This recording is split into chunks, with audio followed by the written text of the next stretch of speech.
Unfortunately, just recently, one of the largest data hacks in US history took place. And it's estimated that almost every adult in the United States has now had their data compromised. To give you a feel of the scope, it was almost 3 billion records, and it's estimated that over 270 million Americans have been affected by it. So in today's video, I'm going to share a little more information about what happened, but more importantly, I'm going to focus on what you can do to protect yourself.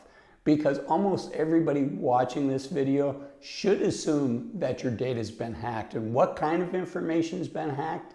It's information on our email addresses, on our physical home addresses, unfortunately our social security numbers, our date of birth, our phone numbers. So it's really widespread, and it's really a bad thing. With this information, bad guys can take out loans against us. They can get a Google Voice number, which allows them to pretend to be us. And in today's world with AI, they can even use our voice and talk live, real time, and it'll look like the phone call came from you. So this is really bad.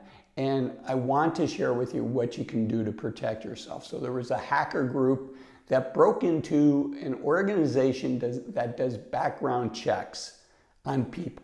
And because they do background checks on people, they've aggregated all of this data and had it in one central location. So once the hackers, it's called a gold Knox, a Fort Knox type attack, where you have all of this valuable information in one place, and then you have a ton of security about that one place, just like Fort Knox in Kentucky, where it said that that's where the US keeps our gold, right? So you have all kinds of security to make it impossible to get to, but unfortunately the impossible sometimes happens. So now that the impossible has happened, now that people know your birth date, they know your home address, they know your social security number, they know your phone number, what can we do to protect ourselves? So it's super important that we start monitoring our credit.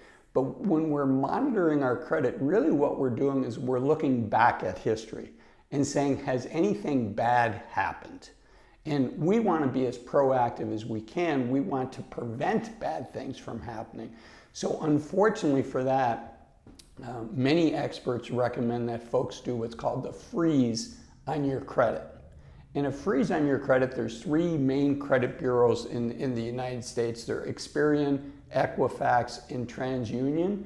And you can have a fraud alert put on your account, which makes it harder for somebody to take out a car loan, to take out a bank loan, things like that on you, but it doesn't stop it. It just makes it harder.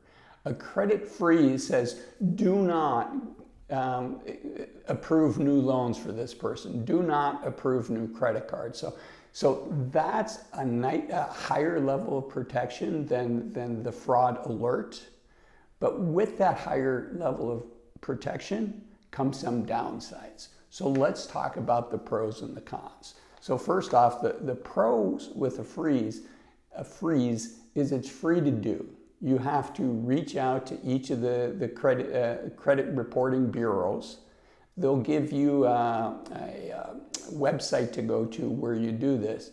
And so it prevents opening of new accounts, and hopefully it gives you a better sleep at night factor, because you know, okay, it's going to be really hard. Right now, frankly, if your data has been compromised, the way the rules are set up now as far as the information that you need to apply for and be approved for a loan is relatively low. And so the bad guys, if they don't have all of the information they need, they have a lot of that information that they need. So the credit freeze gives you that sleep at night factor, saying, okay, this is going to make it a lot harder. It's not foolproof, though. It doesn't work 100% of the time. It's not guaranteed, but it is going to make it a lot harder. And given that they now have information on almost every American, hopefully what we're all hoping for is they just move on to somebody else that will be easier. But what are the cons? You know, there's no cost to it. The biggest con is, frankly, it's inconvenient.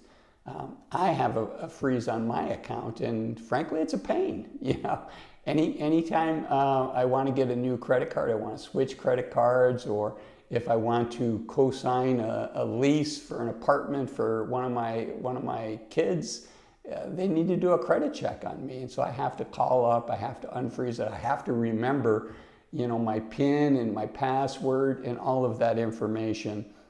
And again, you can go through all this work, and unfortunately, it's not guaranteed. So step number one is to monitor your credit. That's reactive. You'll get the information afterwards. But even better is to get ahead of it and start to do what you can to protect yourself. Okay, another thing we have to be worried about is now it's easier for us to be victims of fraud, right? People know our phone numbers, they know our addresses, they know our email addresses. So they can try to scam us. They have more information on us. They can pretend to be from the Social Security Administration. They can pretend to be from the IRS. They can pretend to be from the FBI. They can pretend to be from the government. So if you get any phone calls and you think, well, this person has information on me, they must be from the government, I really need you to increase that level of awareness, that level of caution that we all have. And we just have to stay extra vigilant, and especially if you or somebody you know is getting older and maybe they're not as sharp as they were when they were younger, and they're not as critical of things that to you and I might feel like a scam.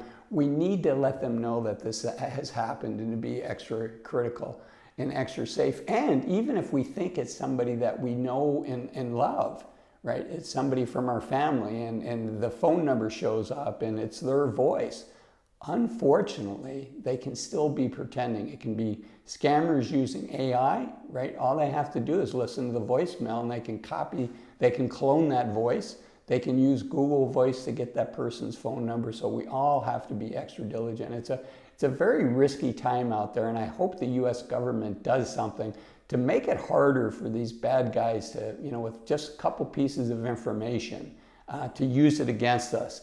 And if somebody calls you and they say they're from the IRS or say they're from the government, the reality is you got to be extra cautious. And I would encourage you to call a number that you know is correct, and then you follow up on it.